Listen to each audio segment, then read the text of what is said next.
Assalamualaikum warahmatullahi wabarakatuh. Alhamdulillah wassalatu wassalamu ala Rasulillah wa ba'da.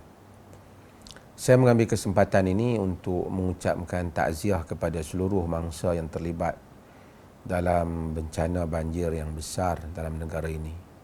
Simpati untuk semua dan saya menasihati diri saya dan semua pihak di kalangan kaum muslimin yang berkeupayaan untuk terlibat membabitkan diri dalam memberikan bantuan kepada mangsa-mangsa yang terbabit. Saya sendiri insya-Allah daripada Perlis akan bertolak ke Selangor untuk turut dalam misi bantuan, membawa peruntukan daripada orang ramai dan khususnya daripada MAIPS untuk diberikan kepada mereka yang terlibat. Dalam keadaan ini menjadi tanggungjawab mereka yang diamanahkan, khususnya pemerintah, menteri dan semua pegawai-pegawai kerajaan yang mana terlibat dalam tanggungjawab untuk memastikan bahawasanya rakyat dalam keadaan selamat, memainkan peranan bagi memastikan dalam bencana ini keadaan dapat dikawal dan kehidupan tidak lebih memburuk. Saya menerima banyak persoalan di kalangan rakyat yang bertanya tentang hukum mereka yang mengambil barang-barang daripada kedai-kedai yang ada disebabkan keadaan yang terdesak. Dalam bahasa kasarnya ialah ambil tanpa kebenaran, ataupun mungkin bahasa fiqahnya dia panggil sariqah ataupun disebut sebagai curi lah. Kita ambil kerana kita rasa kita perlu. Apakah boleh dalam keadaan sekarang ini bagi mereka yang terlibat sebagai mangsa ataupun sebagai mereka yang terputus makanan untuk mengambil barang-barang di kedai ataupun di pasar raya tanpa keizinan pemiliknya. Saya suka ingin menyebut hal ini supaya kita faham apa keadaan. Mengambil makanan ataupun memakan perkara yang bukan hak kita ataupun tidak diizinkan, asalnya tidak dibolehkan. Kita tak boleh makan khinzir dalam keadaan kita tidak darurat. Dan kita tidak boleh mengambil hak orang lain tanpa dalam keadaan darurat yang mengancam nyawa kita. Cumanya ada perbezaan. Makan khinzir ataupun makan benda yang haram itu antara kita dengan Allah. Mengambil hak orang lain, membabitkan hak manusia dan juga hukum Allah. Jadi ada dua. Jadi kalau kita nak ambil barang di kedai itu, dia dari segi pemberatnya ia lebih berat kerana ia membabitkan hal orang lain ataupun hak orang lain. Kerana bukan masalah kita saja, masalah orang yang memiliki kedai berkenaan. Jadi untuk menyimpulkan hal ini, maka saya sebut seperti berikut. Apakah hukum mencuri ataupun mengambil hak orang di dalam keadaan darurat?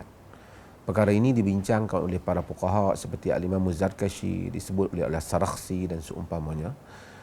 Mereka menyatakan seseorang boleh mengambil hak orang lain, dalam bahasa kasarnya dia boleh mencuri, jika dia sampai kepada keadaan darurat di mana jika dia tidak mengambilnya, ia akan membawa kepada kematian dirinya, musnah dirinya, ataupun hampir daripada musnah dirinya.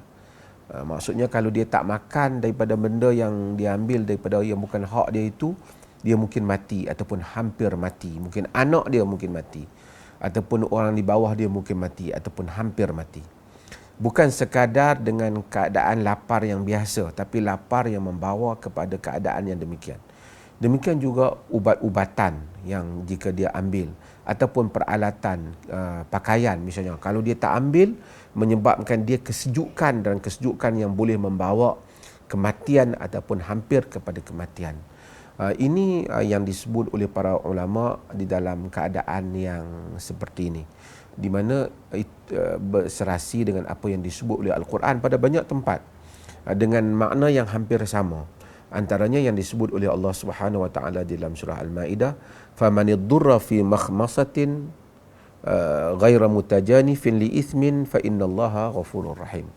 Jadi famanidurra fi makhmasatin, sesiapa yang di dalam keadaan darurat, dalam kelaparan, ghaira mutajanifin li ithmin, bukan kerana dia nak membuat dosa, fa innallaha ghafurur rahim, sesungguhnya Allah itu Maha Pengasih lagi Maha Penyayang. Dalam ayat lain dalam surah Al-Baqarah, Allah Subhanahu wa taala menyebut famani dhurra ghaira baghin wala adin fala isma alai, sesiapa yang terpaksa tanpa dia melampaui batas, memang cara nak buat, sengaja nak buat yang haram tanpa melampaui kadar yang Allah tetapkan, maka dia tidak ada dosa baginya. Maka apabila kita tahu hal ini, maka kita kena mengikut hukum darurat. Yang ini kita kena pastikan kalau kita terpaksa ambil. Dan kedua ialah kita bila ambil, dia kata ad-daruratu tuqaddar biqadariha. Darurat itu diukur, disukat dengan kadarnya. Maksudnya kalau kita perlu makan banyak tu saja untuk selamatkan hidup, kita ambil dengan kadar itu. Dan kita tidak boleh ambil lebih daripada kadar tersebut. Selepas daripada keadaan sudah aman, kita kenal orang yang kita ambil, kalau kita berkeupayaan ataupun kerajaan, hendaklah membayar balik kepada pihak yang kerugian yang telah diambil barangnya. Jadi tadi kita ingat ad-daruratu tuqaddar biqadariha. Kita ambil dengan kadar untuk membolehkan kita hidup saja.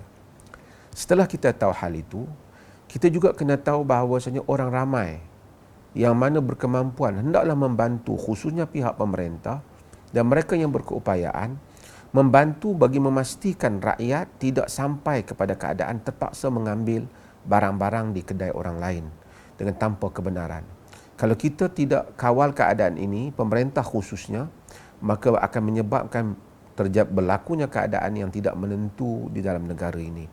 Dan ia tidak boleh, mesti dikawal supaya tidak berleluasa, sehingga nanti orang lain yang tidak berkeperluan, mereka mengambil kesempatan daripada ruang ini, dan itu akan merosakkan sistem perundangan dan pentadbiran negara.